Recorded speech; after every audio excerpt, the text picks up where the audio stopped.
Today's episode is all about being unshakable through life storms, specifically the power of hope through community. This is not a story that I talk about very often, but I want to tell you the story of what I had and still am going through, but particularly the last 6 years of my life through the journey of my husband, Chris's kidney transplant. And it is a beautiful story now. It's about a year that he has had the transplant now. So officially April 6th of 2025 is when he had the transplant, and he is thriving now. But boy, it was a really tough few years. And I want to share this in the hope that you could walk away with something for you to feel hope through whatever storm you might be going through, or perhaps are potentially going to go through. We all have things, as we all know, that life brings about us unexpectedly. And that is why I wanted to share this with you today. So, Chris, I'll give you the quick and dirty story, and then I'm going to actually read you from the book that we wrote together, or the chapter of the book that we wrote together. And it is called Unshakable: Stories to Anchor You Through Life Storms. For those of you that are watching the YouTube video, you can see the book here. And the person that put all of this together is Carrie Conley, who is a delightful human being and has had her own very powerful story of a storm, multiple storms in her life. And so she asked me, along with a number of other authors, to join her in this project. And the reason I wanted to bring this up today is because it has been a little bit over a year now, and I am still reeling with now incredible gratitude. But I'll tell you, it was a really hard road all along the way. So, quick and dirty is that the same year that I decided to leave my corporate job is the same year, within months, of Chris learning that his kidneys were failing, which means that he had to go on dialysis, which means that he needed to go to a place or at home, which we tried at home, which was pretty miserable. Several, like about 4 to 5 days a week, depending upon the week, to have his liquid, like basically to have the kidneys do basically the machine that did the work for the kidney, without getting too complicated here. It really was a huge challenge, and I'm grateful. I'm so grateful that we are on the other side now. And I've also learned quite a few things about not quitting, about enduring, about being consistent, about the strength of now my faith even more through that whole journey. And for example, if you're going through something hard right now, I want you to know that I see you. I may not know your specific situation, but I definitely can understand how challenging it can be. So I wanted to share this story with you through the perspective of both Chris and myself.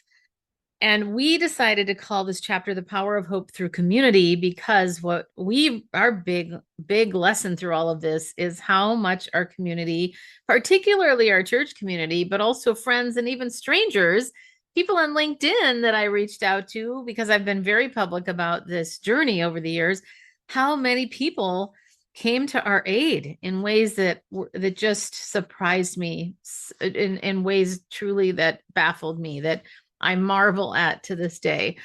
And it reminds me how I truly believe how good humans are. It's amazing. So here is our story, and then I will talk a little bit about it. So through the lens of Chris, here's what he said. Your kidneys are failing, or not what he said, but excuse me. This is from his perspective. So we'll go back and forth.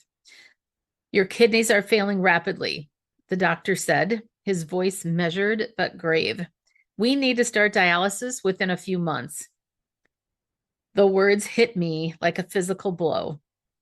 I was still recovering from a stroke, thinking I was coming out of the storm, not heading into a deeper one. I'm going to pause here for a moment and notice this is coming from Chris. And in 2019, he had a stroke out of the blue. And we were in shock. And then 2 weeks later, he had Bell's palsy, which is that where your face gets deformed for a little bit. And we thought that was part of the stroke, and thank God it wasn't. But my goodness, this was a lot to take in. So back to the story from his perspective. My body had already betrayed me once. Now it was happening again. Only this time, the path ahead felt darker and more uncertain than anything I had ever faced. I didn't know then how much I would need the people around me. I didn't realize that hope doesn't survive in isolation, it grows in community. Karen, so here's from my seat. I remember exactly where I was when he told me, parked along the road in San Diego, sitting in my white rental car, about to walk into a speaking engagement. Chris said, the doctor says my kidneys are failing and I need to go on dialysis. My jaw dropped in disbelief. We had just started seeing light again after his stroke. Now that historic day in February 2020 will forever be etched in my memory. Our lives were changing in real time, and I had no blueprint for what lay ahead. What would this mean for my new speaking business? I had just left my corporate job, and now our world was being upended. The questions multiplied faster than I could process them. Bringing now just my commentary on this, it really was one of those things where when he called me, and I had been accustomed to traveling a lot, used to being on the road, and to have him tell me this, I remember I literally thought, there's no way this is going to happen to us. We're going to pray this out. I'm going to pray this out. My faith is strong. We're going to get him healed. This is not happening. I was definitely in denial. Now, there's nothing wrong with believing that God can do anything, because I do believe that. And I absolutely experienced that now that I saw what God had us go through to even grow our faith stronger. So then from Chris's lens, the transition to peritoneal dialysis felt overwhelming from the start. We chose this method because I could do it at home, more flexibility. But what I didn't realize was how completely it would take over every corner of our lives. The boxes started arriving like clockwork, IV fluids stacked from floor to ceiling in our bedroom. A machine appeared beside our bed that would become my nightly tether. I warned Karen, you're not going to like this. Those first few months were brutal. Dialysis became my new reality, connecting to the machine every night, following a strict schedule that governed our entire household. Simple pleasures like eating became complex calculations of phosphorus and potassium levels. But the physical challenges paled in comparison to the psychological warfare I waged with despair. So I want to comment on this too, because when we found out, we thought, when the doctor too said, you're so young, you're 46 years old, do this at home. It'll be so much easier. And I'm here to tell you, for us, it was not easier. Every night, it took us about 20 minutes to tape up all of the tubes that went from his stomach, which is a catheter where the liquid would pour out of him, and then the liquid would come on these, like, it was a shelf that we had next to the bed with 3 levels, and there were 6 big bags of IV fluid. And if the catheter got kinked in the middle of the night, it would do this big, like big sound. And it was so hard to sleep. And there were multiple nights where I got up in the middle of the night to go to the bathroom, and Chris would be hunched over the bed trying to sleep while keeping the catheter intact. And it was really, really painful to watch my husband go through this pain. So then from my side here, he wasn't kidding about me not liking it. I hate clutter. I love calm, organized spaces. But suddenly our home looked like a medical storage unit. The visual reminder of his illness was everywhere. I didn't have time to ease into caregiving. One moment I was organizing keynote presentations, and the next I was learning life-saving procedures. Those stacks of medical supplies felt like they were closing in on me. This disease had invaded our world, changing how we spent our evenings, how we traveled, how we thought about the future. We did our best to laugh, to pray, to keep living. But I had quiet moments where I felt like I couldn't catch my breath, struggling under the burden of watching my husband suffer while feeling powerless to fix it. And this one too, I will remind you, if you are going through anything hard, it is so challenging to be in a position where you feel helpless and powerless, and both, or both. And this particular situation, we lived in a 600 square foot apartment in San Francisco. And every 30 days, the boxes would come. And there were a little over 30 boxes. So there were tubes and things and boxes. The entire apartment had a hallway that was lined with, normally I had nothing in the hallway. It was a beautiful, just spacious place. And then it became stacked with cardboard boxes, and the living room was stacked from floor to ceiling with all of these IV bags in there. So definitely not a fun experience. But I do think that it's important to give you the picture of the challenge and how we overcame it, because you can overcome your challenges too. So back to Chris's perspective, the darkest part wasn't the physical pain. It was the nights when hope felt foreign. There were evenings when I lay awake, tethered to that machine, wondering if it would ever get better. The thoughts that crept in weren't dramatic declarations, but quiet whispers. What if I just stopped treatment? What if I simply let go? These weren't abstract questions. They were real temptations that settled into my mind like unwelcome guests. Despair wasn't an emotion. It was a presence that could fill a room and make breathing feel like a conscious choice. During these moments, I understood hopelessness as something tangible, something that whispered lies about my worth, my future, my ability to endure. But even in the deepest valleys, I was never truly alone. 3 anchors held me steady: my faith in Jesus, my incredible wife, Karen, and a community that refused to let this illness define or destroy me. From my seat now, this is my voice. I saw it all, the weariness in his eyes, the weight he carried, and I carried my own invisible load. Chris had always been the rock in our relationship, but now I had to become his anchor. When I couldn't carry the full weight alone, our church family stepped in. They didn't just offer prayers, they offered presence, meals when I was too exhausted to cook, rides when I couldn't be in 2 places at once, encouragement when my own faith wavered, and hugs, so many hugs, because that's Chris's love language. That's what I've learned about hope. It's not always loud or triumphant. Sometimes it's just showing up, holding on, sitting in the dark with someone until the light returns. And adding my commentary onto this now, it is really, really challenging, again, to watch someone that you love falter or just feel hopeless, and then you not know what to do. There were times, especially about a month, well, it turns out that it was a few months before his transplant. Of course, I didn't know that that was coming because we weren't sure. And ultimately, it was 5 years. He broke his foot, and we barely ever traveled, because the one time we did try to go to Hawaii, we were there.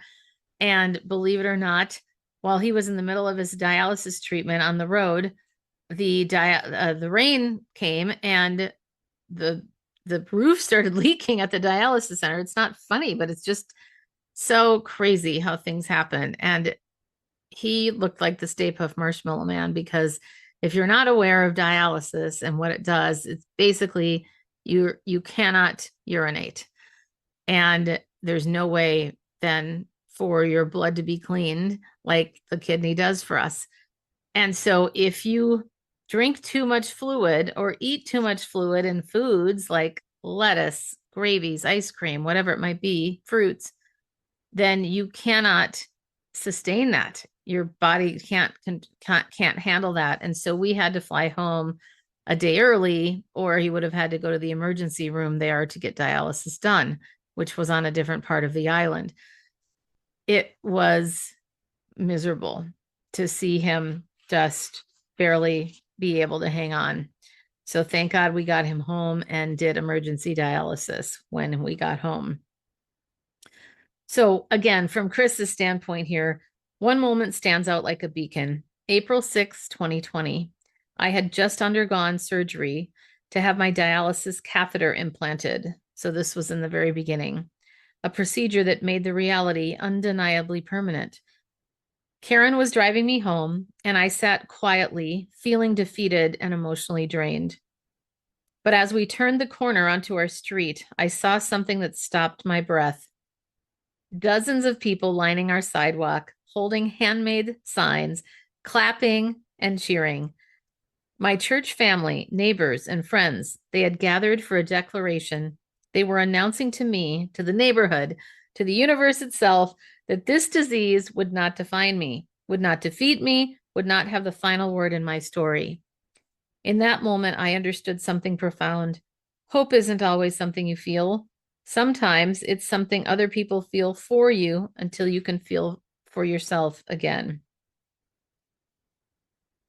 From my perspective here, tears formed in my eyes as I drove around the corner, seeing our friends lined up on the street. I was blown away by how many showed up. That's what true community does. It shows up not when it's convenient, but when it's necessary. I saw clearly how God's love is expressed through people, through hands that hold signs, arms that give hugs, and voices that cheer, even when the battle is far from over. They became hope incarnate, holding our faith in trust when we were too tired to carry it ourselves. From Chris's perspective, the years that followed tested this community held hope repeatedly.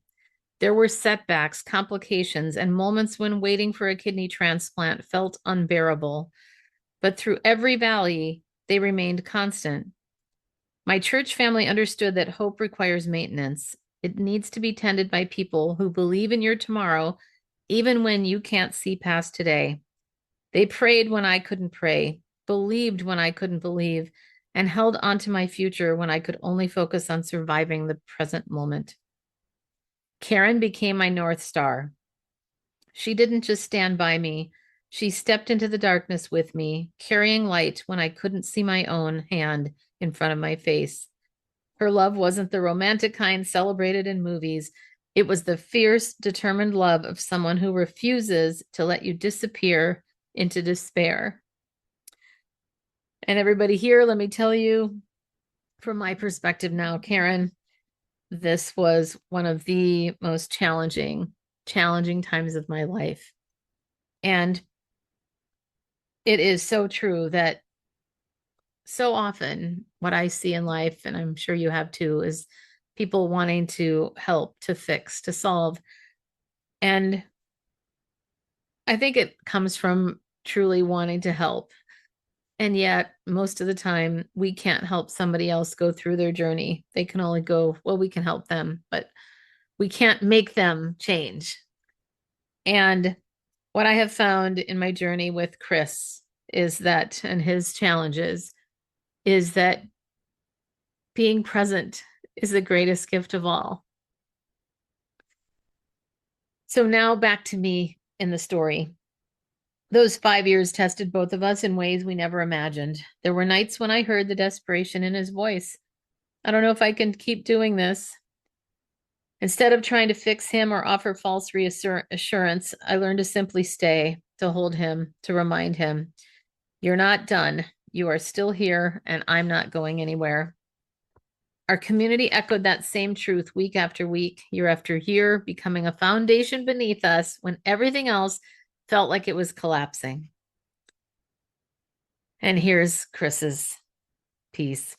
Then, almost exactly 5 years after this journey began, the call came.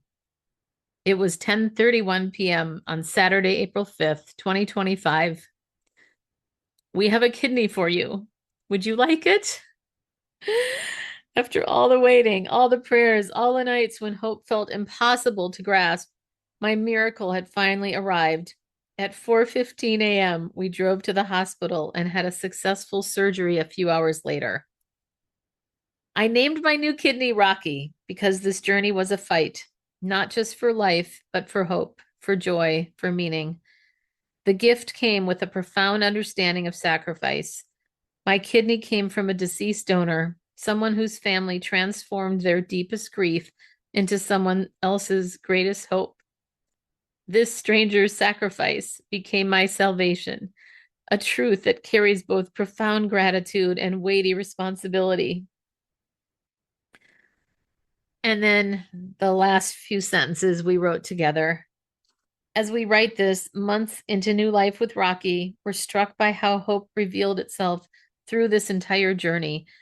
It wasn't the optimistic feeling we had expected, but something far more powerful, the lived experience of being loved by a community that refused to let us face the darkness alone.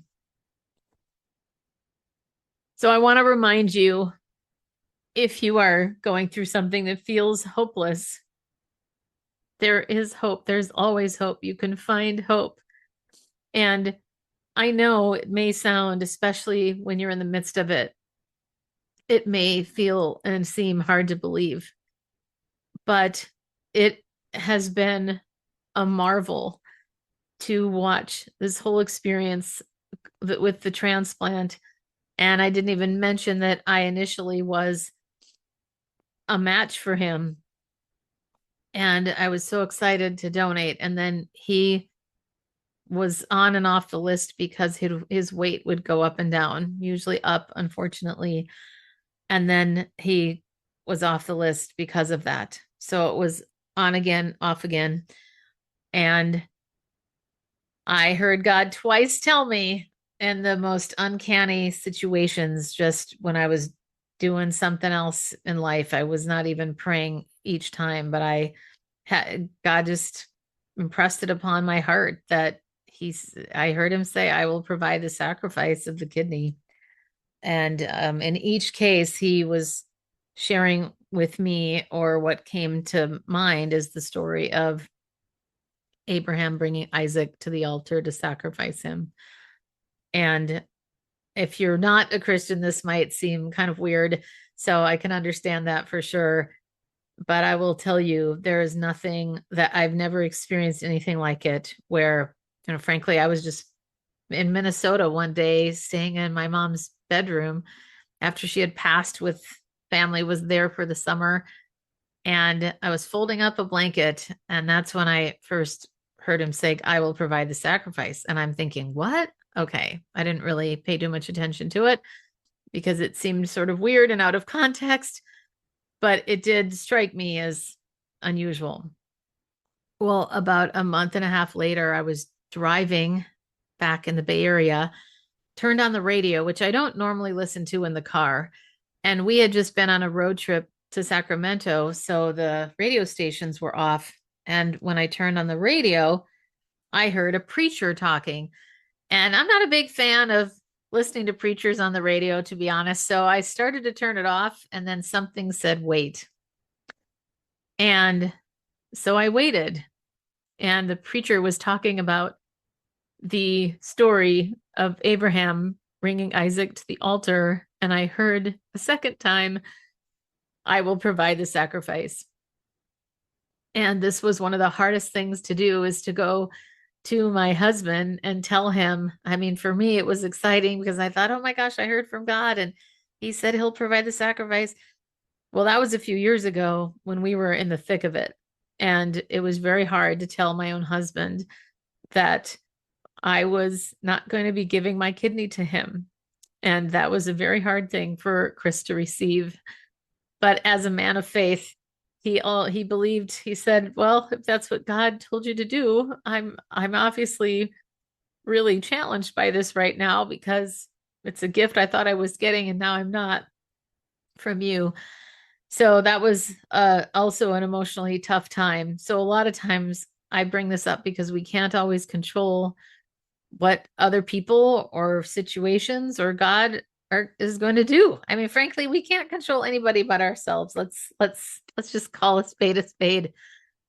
So I bring that up because that's just one example. And after he got the kidney, all of it made sense. He will tell you himself he needed a longer time frame because he needed to learn more discipline with his eating, with his workouts. And now that it has been a little over a year, I will tell you, when we got the kidney, I was so excited thinking, oh my gosh, this is it. Well, then he had a couple of potential rejection episodes.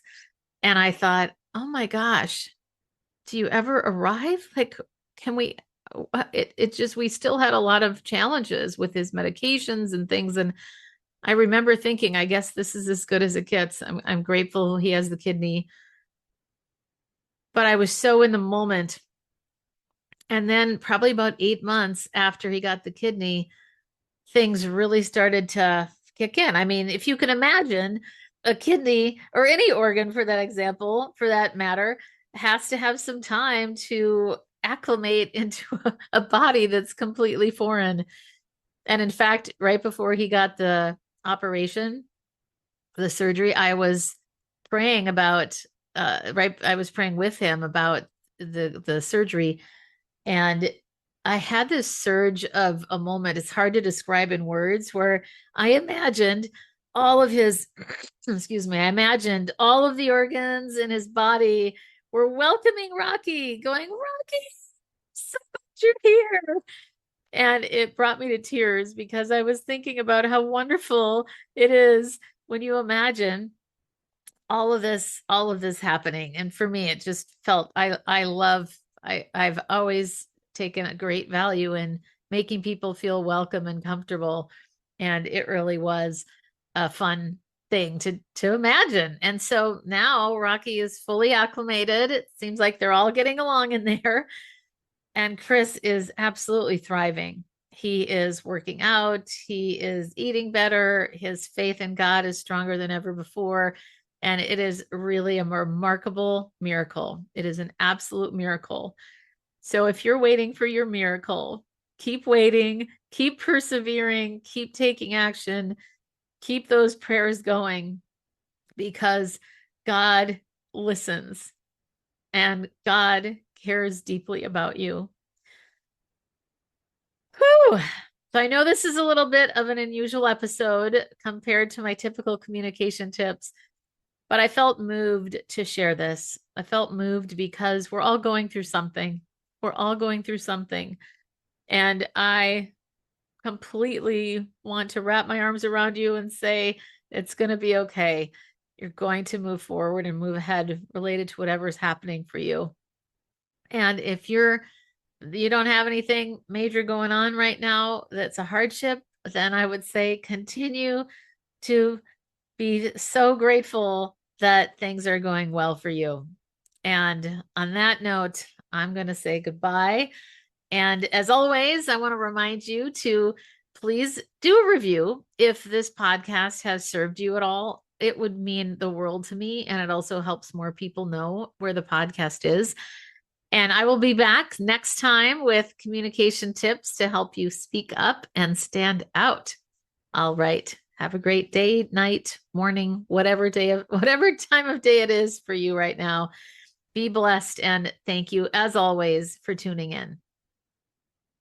If you loved today's episode, please subscribe and leave a review. It helps other people find the podcast faster, and it certainly helps me. Remember, you too can stand out with unshakable confidence.